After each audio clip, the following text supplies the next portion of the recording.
Kia ora whānau. Welcome back to Māori Girl Corporate. We've talked about the double blow and the toxic myth of the strong woman. Today, we're talking about the F word that makes everyone a bit uncomfortable. Finances.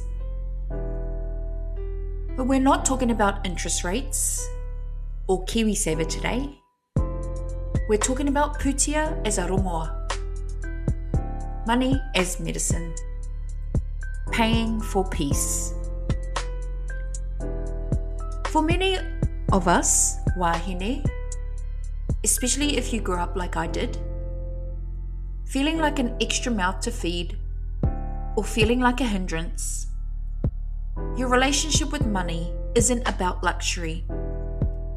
It's about safety. In the corporate world, it's called the grind, but I call it the suck it up tax. It's the price we pay in our health and our mana just to make sure we never feel unwanted or unuseful ever again. Let's talk about how we stop paying that tax and start paying for peace.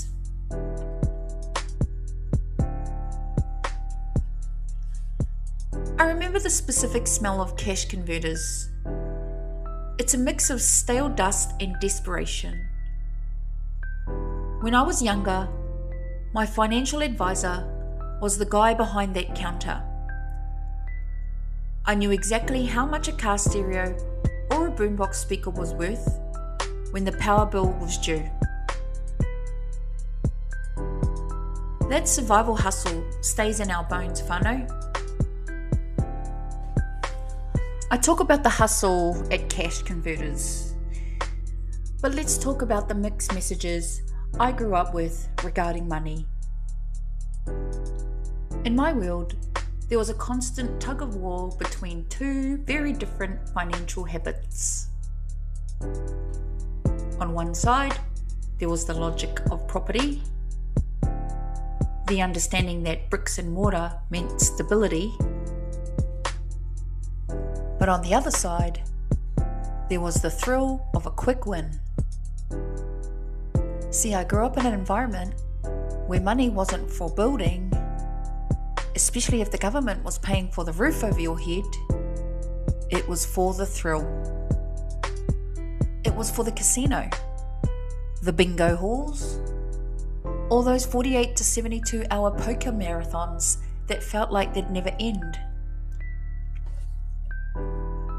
While other kids were being taught about savings accounts, I was the server for these marathon games. I was the one making the tea, serving biscuits, and emptying ashtrays at all hours of the night, watching the cards turn, all while I had school the next morning. I didn't learn about money from books. I learned the art of not what to do by watching the chaos. I saw the desperation of borrowing money when absolutely no one had a cent to lend. I witnessed the habit of living week to week, where even if there was property in the background, the daily reality was a gamble. It taught me that it doesn't matter how much pūtea is coming in, if the habit is to chase the thrill instead of protecting the foundation. It was my grandfather who was the one who anchored me through that. He taught me about the habit of hard work, the kind where you get your hands dirty and you earn every cent. And he drilled one thing into me: protect your credit score. In an environment where money was a gamble, your credit score was the only thing that was tapu.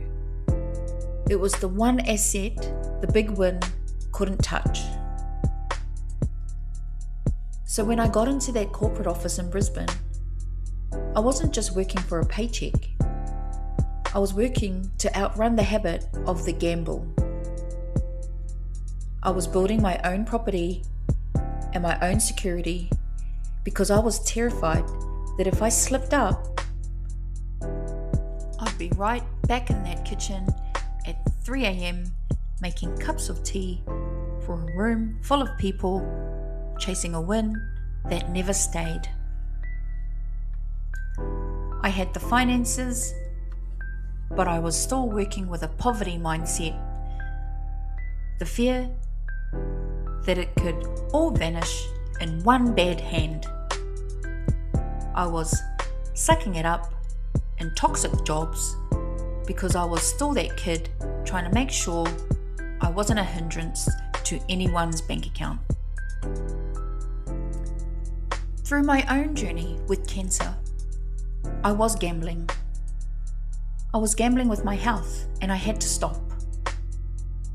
I had to realize that staying in a job that kills your spirit just for the security of the paycheck is just another form. You're gambling your fitness and your faith for a safe life that's actually making you sick. I had to stop being the server at everyone else's table. I realized I wasn't an extra mouth. I was the architect of my own life. I realized that my credit score was fine, but my soul score was running on empty. I was successful on paper, but I was spiritually bankrupt. I was paying the suck-it-up tax, sitting in toxic meetings, ignoring subtle racism, and sucking up the stress, just to keep the bank account full.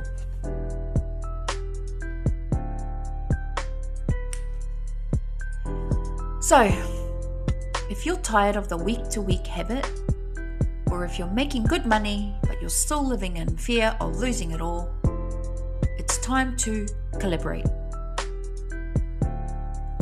In the corporate world, we collaborate machines to make sure they're running at peak efficiency.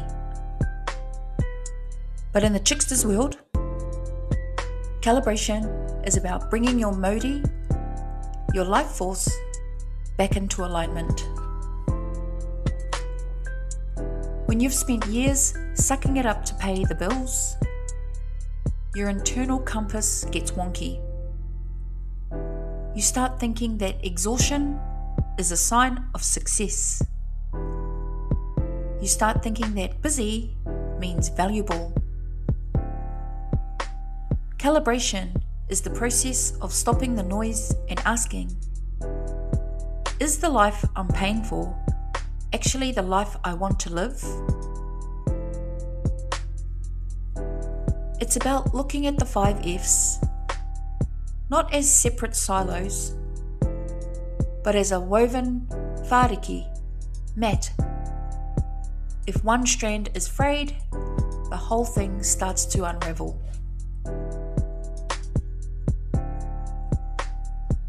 Calibrating your faith and family. We start with faith and family because that's your foundation. We collaborate here. We're looking at the whāngai mindset. Are you showing up for your whānau because you love them? Or because you're still trying to prove that you aren't a hindrance? Calibration means shifting from earning your keep to owning your place. It's about building a home that doesn't feel like a poker room where the stakes are always changing. Calibrating your fitness and fun. Then we look at fitness and fun. Most corporate wahine treat fitness like another task on the to-do list, another way to perform. Calibration means listening to your body again. It's moving because you love your vessel, not because you're trying to fix it. And fun, that's the most important calibration of all. If you haven't laughed until your stomach hurts in the last 30 days, your system is out of alignment. Fun is the evidence that the suck-it-up tax hasn't bankrupted your soul. The finance pivot. And finally, we collaborate finances.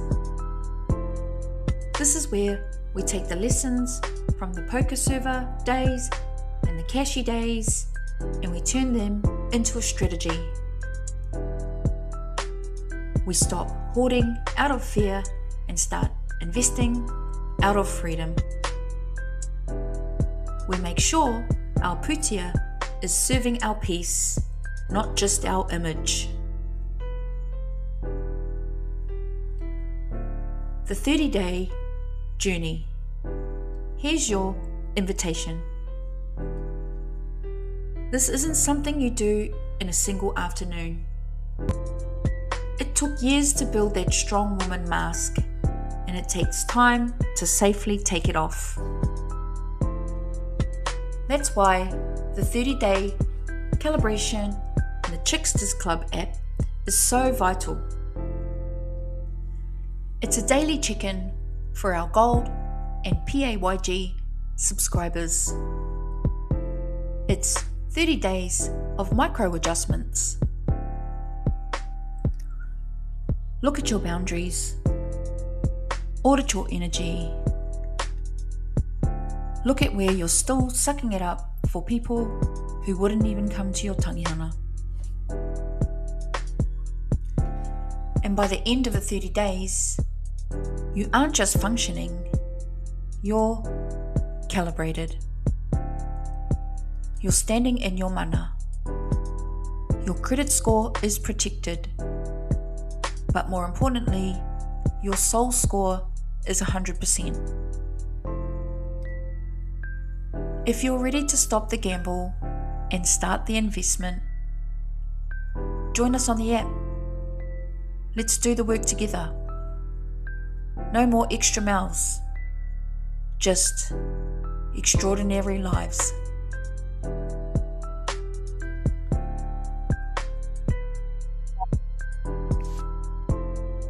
The investment or hustle can buy back, and that is time. I spent years in the kitchen making tea and serving biscuits.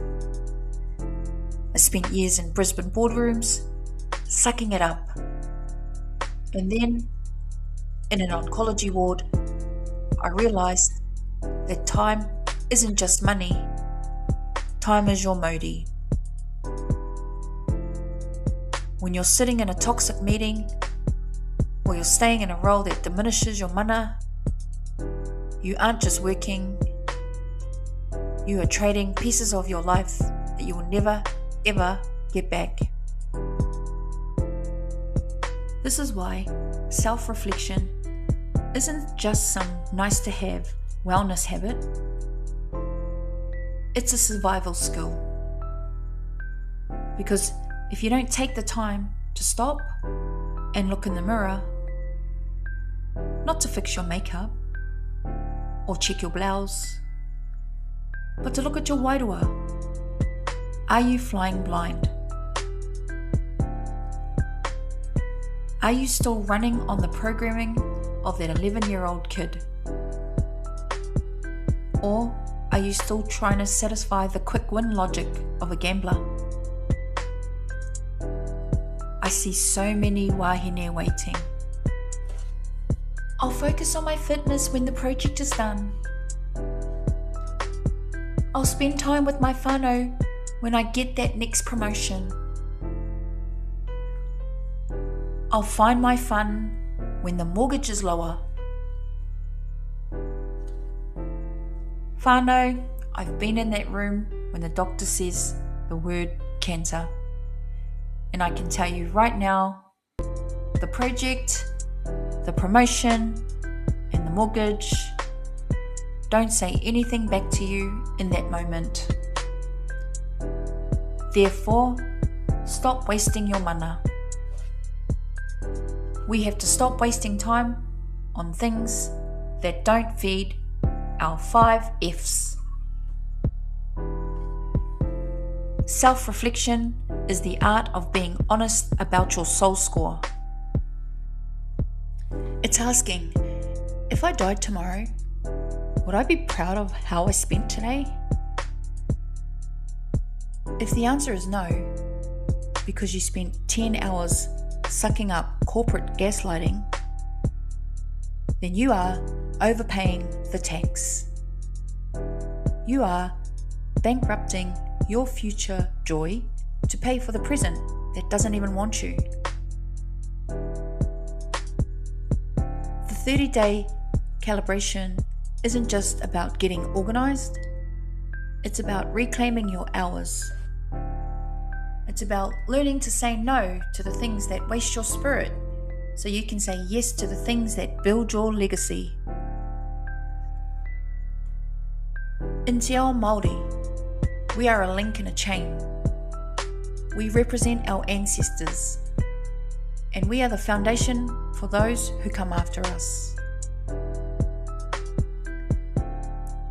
The final call. Do not wait for a double blow to start valuing your time. Do not wait for a diagnosis to start reflecting on your life. The clock is ticking for all of us. Use your finances to buy back your time. Use your faith to guide how you spend it. And use the Chicksters app to stay accountable to yourself. We've got lives to lead, whānau. Real ones, unfiltered ones. I'm Veve, and this is Māori Girl Corporate. Mauri ora.